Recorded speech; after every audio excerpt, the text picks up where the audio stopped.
nosso colunista Bruno Bus com a coluna CBN-RH e hoje o tema é como o RH pode contribuir na síndrome de Burnout. Bom dia, Bruno. Bom dia, tudo bem? Tudo bem. Bruno, então vamos lá, fala um pouquinho sobre esse assunto. Então, a síndrome de Burnout tem sido discutida nos últimos tempos aí nas empresas devido ao alto índice de esgotamento físico e mental dos trabalhadores, em virtude da pressão, do atingimento de metas, de objetivos mensais, semanais e diários que os trabalhadores têm e o aumento do índice de atestados médicos proveniente do cansaço e do esgotamento mental, principalmente. Tá certo, Bruno. E aí, qual que é a recomendação? Ou melhor, antes da gente falar sobre a recomendação, vamos falar um pouquinho sobre os sintomas. Então, os sintomas. Quando o líder começa a observar que o trabalhador que regularmente está na empresa, trabalhando, apresentando o seu serviço normalmente, começa a apresentar esgotamento físico, exaustão, esse é o primeiro sintoma, né? Qual que é o papel do líder nesse sentido? Observar os seus liderados. Então, você pode ter um time de 15 pessoas, 20 pessoas, e você conhece cada um dos seus liderados. Então, quando algum dos seus liderados apresenta algum sintoma proveniente de exaustão e esgotamento físico, é o primeiro sintoma, Luciana, do burnout. O segundo é a desmotivação. Então, você tem um funcionário que produz, que trabalha, que entrega resultados regularmente e, conforme os dias vão passando, ele começa a apresentar desmotivação. E aí a desmotivação ela se apresenta de várias maneiras. O baixo índice de produtividade, reclamações excessivas, falta ao trabalho, e isso é gravíssimo, porque você tem geralmente um funcionário que produz, que entrega resultado, e de repente ele começa a faltar ao trabalho. Do nada. E aí, só que o tal do nada não é do nada. Vem em decorrência dessas situações. Problemas nas relações interpessoais. O funcionário começa a causar intriga, começa a dar briga, começa a dar disfunções no relacionamento interpessoal.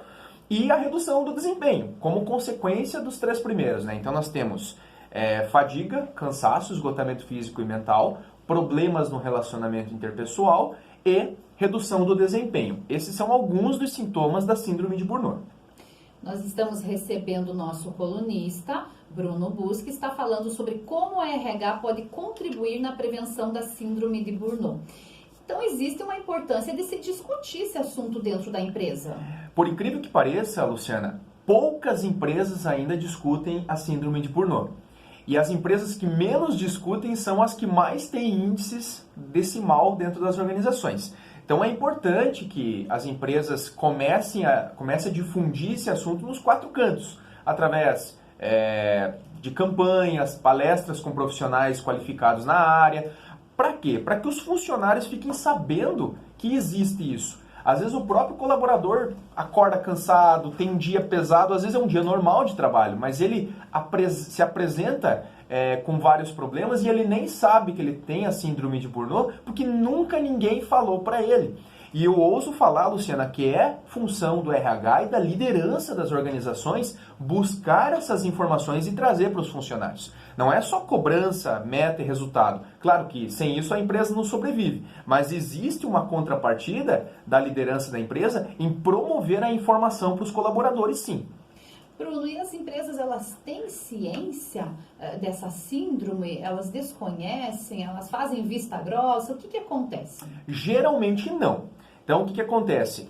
A síndrome de Burnout, como é um sintoma predominantemente de saúde mental, que repercute na saúde física, os profissionais que ficam sabendo, que são informados acerca disso, são os profissionais que lidam com gestão de pessoas, que trabalham nessa área, profissionais de RH, lideranças, mas nem todas as lideranças. Então, quando eu tenho uma falta de comunicação na empresa, quando o líder do RH, o gestor do RH sabe, mas ele não difunde essa informação para o gestor da engenharia, para o gestor de vendas, para o gestor administrativo, esses gestores passam a não ser vetores da informação para os funcionários. Então, pelo que nós observamos em consultorias, em palestras, onde nós entramos dentro das empresas, a gente observa que falta muito dessa informação.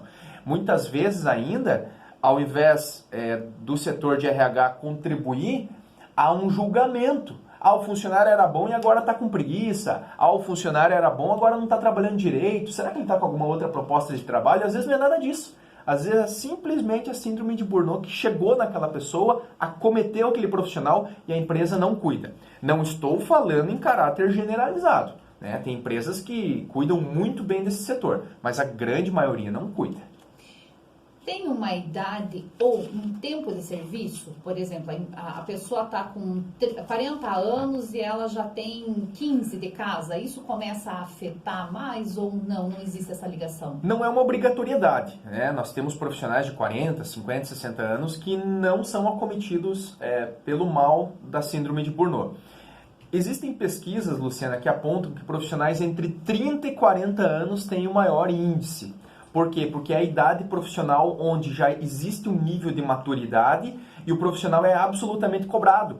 Ele já fez uma faculdade, ele já tem um mínimo de bagagem, então ele começa a ocupar cargos gerenciais, cargos de maior responsabilidade, isso é em regra geral, e ele é absolutamente cobrado em relação a resultados. Então, existem pesquisas que apontam que são profissionais entre 30 e 40 anos, mas não é uma obrigatoriedade. Você pode ter profissionais de 23 anos de alta performance que são cobrados por resultados e que apresentam a doença, como profissionais de 50 anos ou mais. Não existe uma relação direta de idade.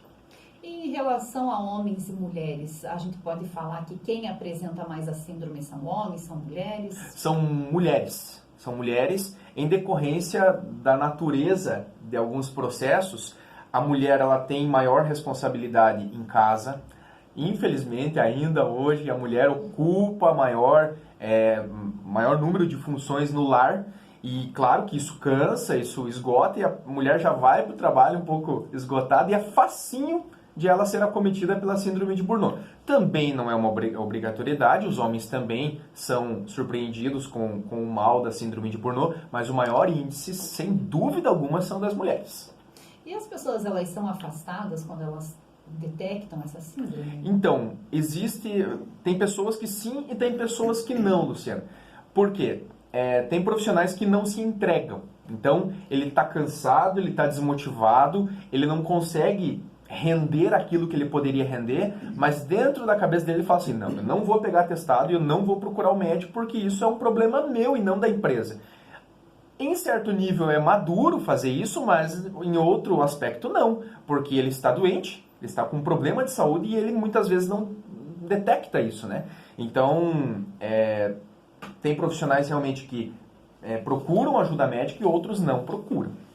E quem não procura é perigoso porque a síndrome de Burnout pode avançar para uma depressão, para ansiedade crônica, para síndrome do pânico, até o suicídio, em última instância. Então tem que tomar muito cuidado em relação a isso.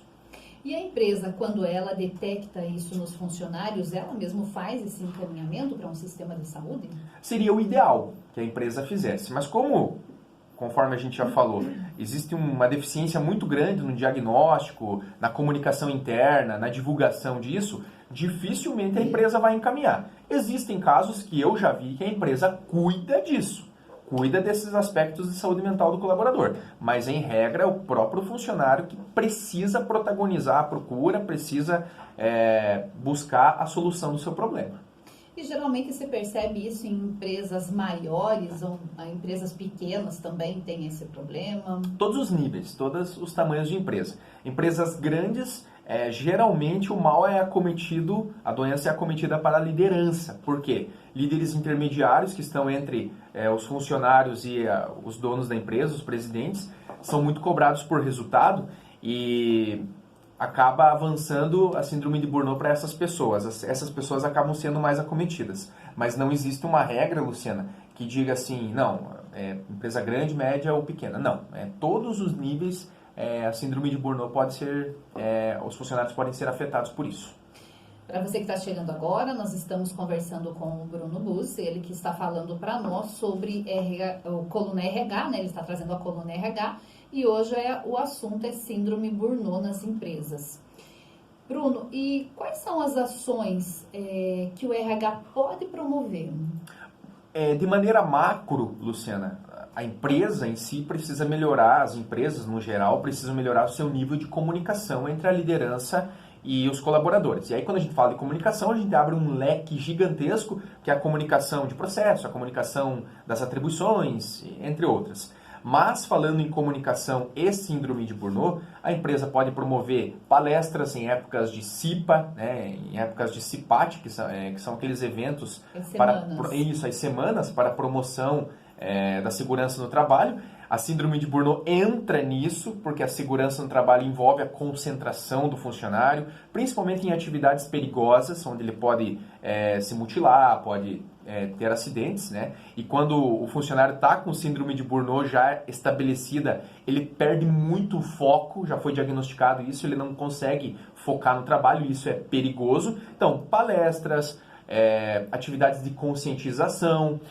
Se a empresa tiver condições financeiras de investir num setor especializado na saúde mental dos funcionários, fica mais fácil. Tem empresas que investem em psicólogos, profissionais especializados para contribuir com o funcionário. Então o funcionário vai lá, conversa, tem uma rotina com o psicólogo e isso pode prevenir a síndrome de Burnout. Então, sem dúvida, a empresa tem diversas maneiras de estimular o desenvolvimento da prevenção da doença. Uma das ações seria, algumas empresas, a gente sabe que fazem aquela parada de uns 15 minutos para uma atividade física diária. Isso ajudaria também? Desde que seja de maneira estruturada. Se for feito uma vez por semana, não tem horário, não tem rotina, não adianta muito. Então, o funcionário precisa saber e ser doutrinado para certas coisas. Uma delas é a rotina. Então, toda terça-feira, 3 horas da tarde, a gente para fazer atividade laboral e meditação, por exemplo, né? Toda segunda-feira, antes do início do turno, nós iniciamos com uma atividade que estimula a saúde mental, ainda que seja uns 15, 20 minutos. Sendo feito em caráter de rotina, ajuda. Agora, se for feito de maneira desorganizada, desordenada, não adianta nada. Tá certo. Bruno, nós já estamos nos encaminhando aqui para o final da nossa coluna hoje, mas eu queria que você falasse um pouquinho, então, aí sobre qual os próximos passos, um desfecho sobre isso, qual a atenção precisa ter? Sem dúvida alguma, Luciana, a prevenção é a melhor solução. Todas as atividades, todos os recursos humanos que nós temos hoje podem e devem ser direcionados para a prevenção. Falando de síndrome de Burnout, atividades de conscientização, atividades que contribuam com a saúde mental dos funcionários. Se a empresa tiver condições financeiras de investir num setor onde tenham psicólogos atuantes dentro da empresa, ajuda bastante. Às vezes o funcionário ele precisa só ser ouvido.